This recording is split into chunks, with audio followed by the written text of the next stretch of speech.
One of the common denominators that I found when I was researching men for my book for women only was that no matter how successful and polished and confident a guy looked on the outside, on the inside, there was a lot of second guessing going on.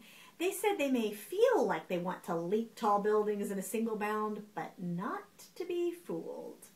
I quickly learned from my husband Jeff that I was blowing every man's cover by telling you this, because this news is so true. Most guys do feel like they are winging it. For the most part, even if a guy is out there making like Superman and leaping tall buildings in a single bound, he is secretly thinking at the same time, "Oh, I hope no one can tell I really have no clue what I am doing."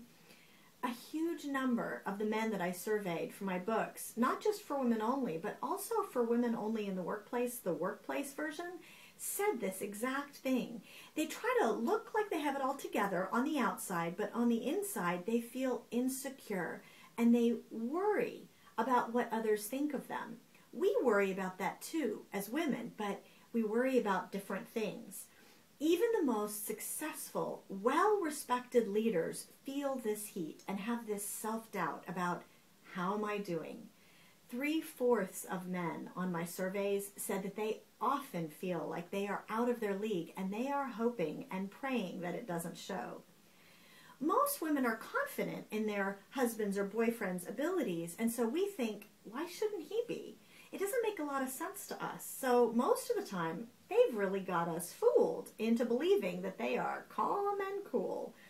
A friend of ours told us that at work, when he is called on to try something new, he may be smiling and nodding at the client, but secretly he's thinking, I have no idea how to do this, and I hope I can learn it before they find out.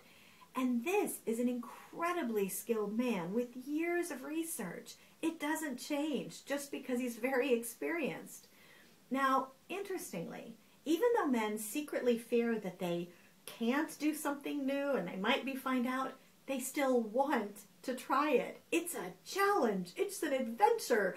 Only then they start worrying that people will find out that they don't know exactly what they're doing. It's like a never-ending circle of irrational fears in our men's lives, which is why affirmation is so important. We as women really have the power to make or break our husband or our boyfriend here. Men need affirmation. We all do. And if they don't get it from their wives, they will get it from somewhere. Work, sports, somewhere. Sadly, 44% of the men that I surveyed said that they felt unappreciated at home. And I'm sure in most of those cases, their wives didn't mean to make them feel that way. It just happens. And here's the key. It doesn't have to happen. It doesn't have to be that way. We need to take this opportunity to point out our husband's selling points. Let him know how much you admire him and appreciate him. And it probably won't come as any shock to hear that a husband also often desires a bit more sex. Sometimes we wonder why, but one of the main reasons is that it is such a powerful tool to combat his self-doubt.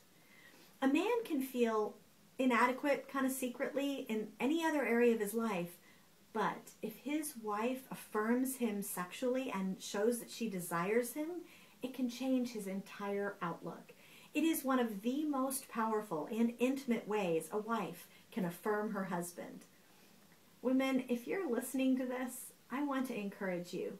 Make a concerted effort to shower your husband with as much affirmation and praise and thanks and appreciation as you can. I can promise you it does not boost his ego.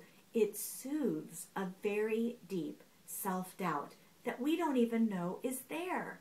And he will become more confident in his work and more loving as a husband towards you. And remember, he can find affirmation at work or in other places, but he desires it most, and it is most powerful coming from you.